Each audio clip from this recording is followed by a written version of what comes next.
The opponent feels bigger. He's only 5'7". No, he's 17-0. He's beat two guys that I've lost to. He is number 2 on the pound-for-pound list. Obviously, when you fight for the championship, you're going to fight the best guys in the world. I got Khabib, I got Oliveira, and now I got Topuria. How do you see yourself winning this fight? I have to put him to sleep. One of us is going to get knocked out. I promise you that. Missiles will be thrown on the White House lawn on June 14th. Paddy Pimblett might have just dropped the most surprising prediction ahead of UFC Freedom 250. In the White House, he's probably going to have a little bit more motivation to go out there and win because it's influence of his presidents in his home country. While most of the MMA world seems convinced that Ilia Topuria is about to steamroll Justin Gaethje, Paddy isn't buying into the hype completely. In fact, he believes people are overlooking Gaethje far too easily. Everyone's already counting Gaethje out, and we've already learned you can't do that. I don't know, I've got a sneaky suspicion that Gaethje might pull off an upset here and surprise everyone. But as you know, it's a fight. It's a fist fight. It can go either way. Anyone could beat anyone. The matchup has already generated enormous attention, but the promotion managed to turn the temperature up even further with a newly released promotional video. The clip featured Topuria revealing something that has become closely tied to his identity, a white rose. At first glance, it might seem like a simple prop, but anyone who has followed Topuria understands that the rose carries a much deeper meaning. I don't think that there is no one on my level in this sport. It sounds cocky. Maybe it is a little bit cocky. But I don't give a damn. En la Casa Blanca, Justin caerá y tengo una rosa preparada para él. Preparing for this event has required adjustments from both fighters. Unlike a normal arena show, the White House setting creates a completely different environment. The outdoor conditions could play a major role, especially if temperatures rise during fight night. Topuria has been making changes to account for that possibility. Much of his preparation has involved training outdoors at his facility in Miami, exposing himself to conditions that could resemble what he experiences on fight night. Justin Gaethje elige los golpes cuando te pones frente, cuando te pones aquí, que es mucho Mike Chandler, y también elige cuando Mike Chandler hace esto. Cuando te pones con la pierna muy adelantada, es intentando esquivarle el upper suyo, entonces entra con Kafkas. Pero cuando te pones un poquito frontal, entra con uppers. Si tú no quieres recibir y le muestras que vale, te adelanto el cuerpo, entonces va a empezar a querer golpear desde aquí, pum, porque es largo. En distancia. Él es muy frágil cuando él pega, pero es un arma de doble filo que elegir cuando él pega pegando. Por lo tanto, hay que ser muy selectivo con los golpes. Cuando él pega, es cuando él es muy vulnerable a los golpes, porque él no sabe pegar limpio. Él no pega limpio como tú.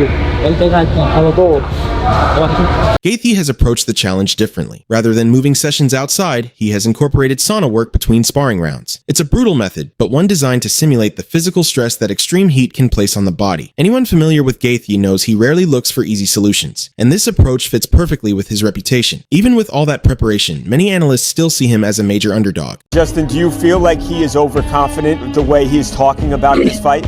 I mean, this is how he approaches many fights. He's been successful every time along the road. So, again, it's similar to like McGregor, how McGregor approached it. You're going to make yourself this unbeatable, infallible person. And then when you lose, you know, where do you go from there? So I can't wait to teach him that lesson. I've been there before. Still, confidence inside a camp and confidence across the MMA community are two very different things. Alexander Volkanovski, someone who knows Topuria's power better than almost anyone, offered a much less optimistic outlook for the challenger. Having experienced Topuria firsthand, he understands how dangerous the champion becomes once he finds his rhythm. I think it's going to be a KO for Ilia. As soon as he tries to open up and let his hands go off, Ilia's going to be too sharp and just catch him. I think he's safe enough and defensive enough to not fall into any of Justin Gaethje's traps.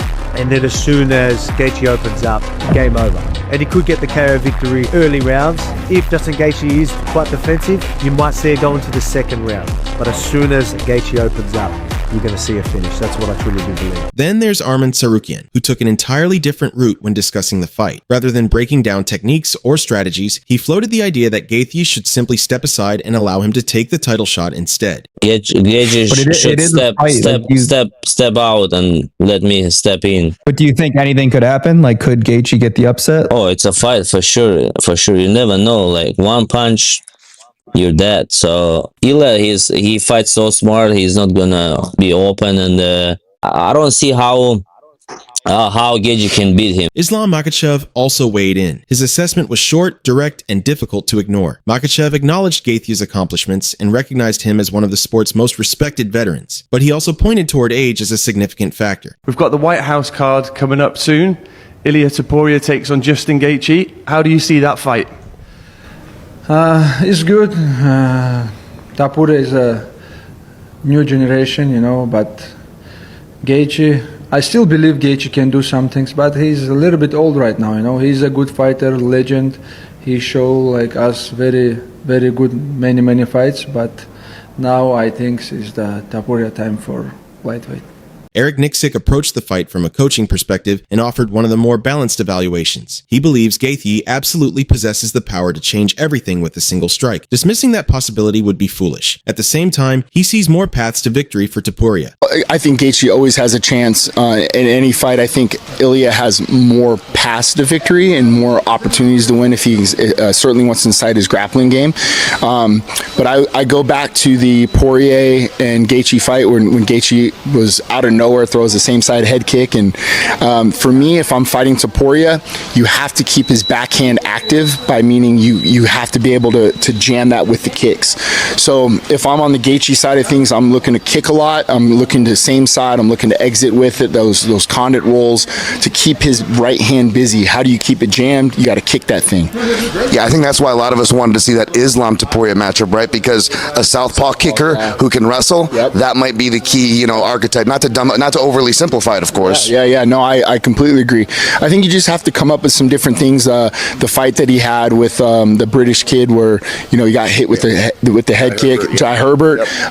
You know, there's some flaws there, and I've seen Topuria get head kicked in some of those areas. So Tom Aspinall didn't spend much time complicating the conversation. For him, the answer is relatively straightforward. He sees Topuria as a fighter operating at the peak of his powers. Between the knockout ability, wrestling credentials, and confidence he currently carries, Aspinall believes the champion simply has too many advantages. Good card. They've got Gaethje and Topuria main event. I think it's a straightforward fight for Topuria, though, in my opinion. He's so powerful. Wrestling's incredible. Who give him? I have to check that, man. I think he's just on really good form right now. I think that Gaethje's good, but he's a little bit past his best, to be honest. That's what I think, because he's been in a lot of big fights. I was surprised he beat Paddy. I think that Topuria's just he's on another level. Dustin Poirier provided a more measured take. He understands exactly how dangerous Gaethje can be because he has shared the cage with him. The leg kicks remain a major weapon. The punching power remains real. Those qualities can never be ignored. Yet Poirier appears to believe the margin for error against Topuria is incredibly small. You fought Justin Gaethje. Why is he not getting the respect he deserves going into this fight? I think it's because, like, even the average skilled eye when it comes to fighting, they know that Justin's a little bit sloppy at times, off balance. He puts himself in harm's way. He gets out of position a lot. And when you're doing that against a sharp puncher, a sharp counter striker like Ilia, it just seems like a bad matchup. You're going to run into big shots. And I think the average fan sees that. But Justin's kind of embracing that, like, everything's against me. I'm going to shock the world. I like that mindset for him. Brendan Schaub offered perhaps the clearest blueprint for a Gaethje upset. He sees chaos as the equalizer. A technical battle might favor Topuria, but a wild firefight introduces uncertainty. Topuria has been hit before, and Gaethje possesses the type of power that can punish anyone. Justin, he has to pray to God. Ilia's like, let's make it entertaining. Points to the ground, which he does. So then it's like, all right,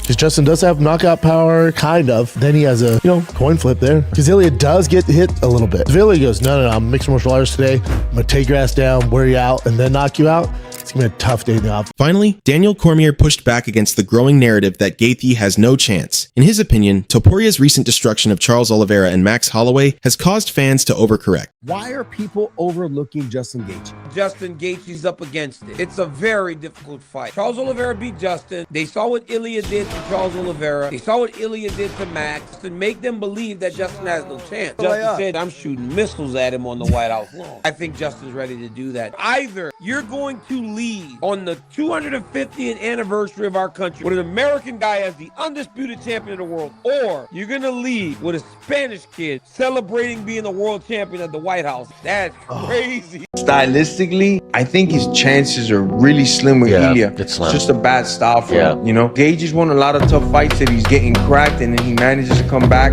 With Ilia, ain't no coming back. But not just that, Ilia has very good defense. So Ilia's very, very disciplined in the way he throws his punches, the way he brings his head back. I think this is just a very bad fight for Gaethje. But if Gaethje wins this fight, holy smokes, right? Like, who the fuck saw that come? Look at this fight, you're like, oh my god, it hurts just to watch. Do you think Justin Gaethje has a chance? Everybody has a chance. Gaethje has been into wars. He has a very good calf kick two that I think he should use, especially for Ilia Topuria. Topuria have very good boxing. If he hit Justin with that kind of power, Justin need to be careful. It will not be a good idea. A lot of power in his hand. He's also very good on the floor in wrestling. He started as a wrestler. So who do you think wins this fight? Do let us know in the comment section below. If you enjoyed the video, make sure to like and subscribe for more MMA content like this.